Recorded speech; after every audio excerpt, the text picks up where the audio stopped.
Thanks, Chief.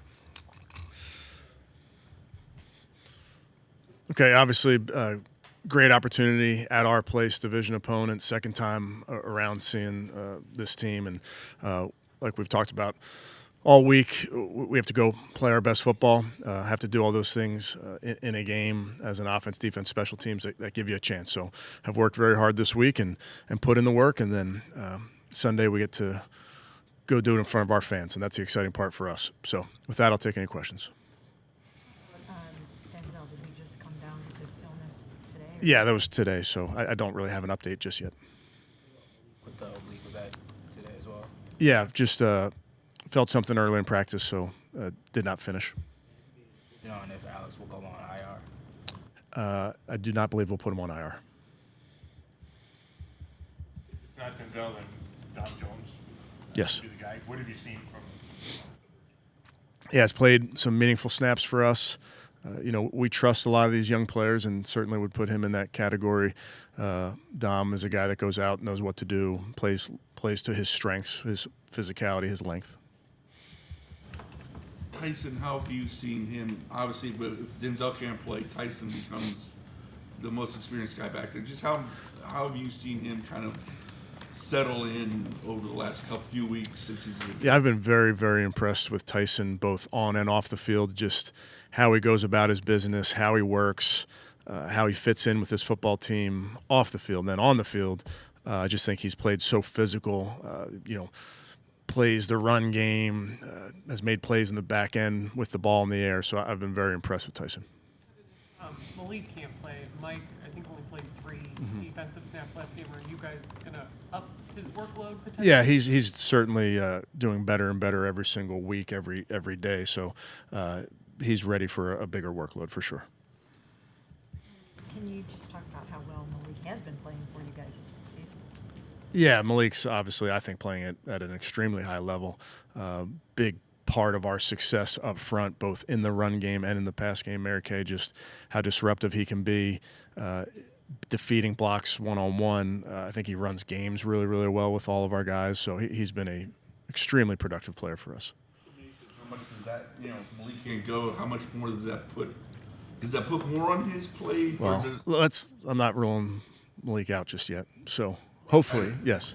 But in that scenario, we trust our guys to step up if they get a bigger share of reps and those type of things. But Mason similarly has done a very good job in a bunch of different areas, and I think it's probably no surprise that he's got a guy like Malik that he can watch work at his craft every single day. Following up on that with Mason, obviously a lot of people just look at the raw stats, specifically sacks when they're looking at defensive linemen. What have you seen out of him, maybe beyond those numbers that show the progress he's making Yeah, I don't know that anybody is only looking at sacks. If they are, they're not looking at the whole picture when it comes to defensive line play. I know around the league the importance is placed on pressures and is placed on their ability to affect the quarterback. And obviously when they result in sacks, that's ideal. But the ability to affect the quarterback is the most important thing that a defensive lineman can do. Just over the last 3 games, it really seems like the Ravens defense has just come alive, and the numbers are just off the charts. So just what kind of challenges are they presenting with the way they've been playing? Yeah, they're playing at a high level. Mary Kay, they've played really well, like you mentioned, but versus some tough opponents, some good offenses. They've played the run and the pass well. Good players throughout all 3 levels of the defense. I think they're doing a nice job. Zach Orr talked about they placed an emphasis on batting balls recently, and I think they had 12 or 13. I think 5 in the last game. Total pass defense last week. Just how do you combat that as an offensive, whether you're Dylan or the offensive line, how do you combat that? Well, I think philosophically there's different beliefs in how you rush the passer. Ask Coach Schwartz about, if you want them batting a bunch of balls or you want them rushing the passer. So there's a give and take. We have Shelby, obviously, who's a master at it. So there's a way to rush the passer and have that innate sense of when to get your hand up to match the quarterback's hand. So been around a lot of guys that do it really well. Certainly, they have a group that's very aware, both at the defensive line level and at linebacker and safety level, ball aware, really good ball skills throughout the defense. A lot of games this year where it's a one-score game, late third quarter, early fourth quarter, and unfortunately it just kind of unravels for you down the stretch. First Baltimore game is a prime example of that. Yep. What's the teaching lesson there to your team, and just how do you get these games across the finish line so they don't fall apart later? Yeah, I mean, it's a 60-minute football game, so you have to have the mentality that you have to play your best both early and late. You're right. In the last game, we did not play well in any facet, especially late, and that's a huge point of emphasis, is playing as a team, and our offense and our defense and our special teams feeding off of each other and playing complementary ball. It gives you a chance in those games. You go. We were talking to Deuce about Quinshawn and the patience that he's shown. Is that something you guys really identified before when he was coming out in the draft, and how have you seen it shown up so far? Yeah, I think patience for a runner is so important, but I think it's also a bit dependent on scheme. There's certain schemes that are slower developing, quote unquote, where you have to let the blocking scheme develop. There's certain schemes where you're really on the move and you have a read in the zone game, if you will. So I think it's the ability for runners to have the patience when needed, have the burst when needed, burst through the hole and not to the hole type of idea in a lot of the zone running game, and then just being true to your read in some of the other gap scheme runs. Lamar is suffering from a little bit of a knee injury this week. Does that change anything in your game plan, your strategy, or anything like that? No, obviously a great player, Mary Kay, that we understand all the different ways that he can make life hard on a defense, both from the pocket making throws and out of the pocket making throws. Tommy was talking about that 4th and 1 yesterday. He told us he wished he would have run the ball.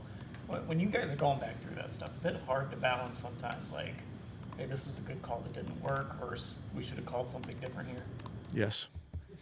I mean, it's the classic process over results. Sometimes you have a call that maybe wasn't a very good call and it works, and then everybody say, hey, great call, and sometimes a player goes and makes a great play, and trying to separate what your process was from the results. So the defense is going to win reps on given plays. It's just it's how it works. Now you hope on that rep that it turns into, sometimes it's 1st and 10 and you were looking to get this coverage, you didn't get that. Well, quarterback had to get out of the pocket and throw an incompletion, and it's 2nd and 10, and that's not the ideal. That's not what we wanted, but you got to tip your cap and say, okay, defense made a good call there. So there's so many times throughout that game and throughout every game and throughout every play call that you're just trying to think about the players and less so about the plays, and then also think about your process that got you to those plays and got you to putting the game plan together.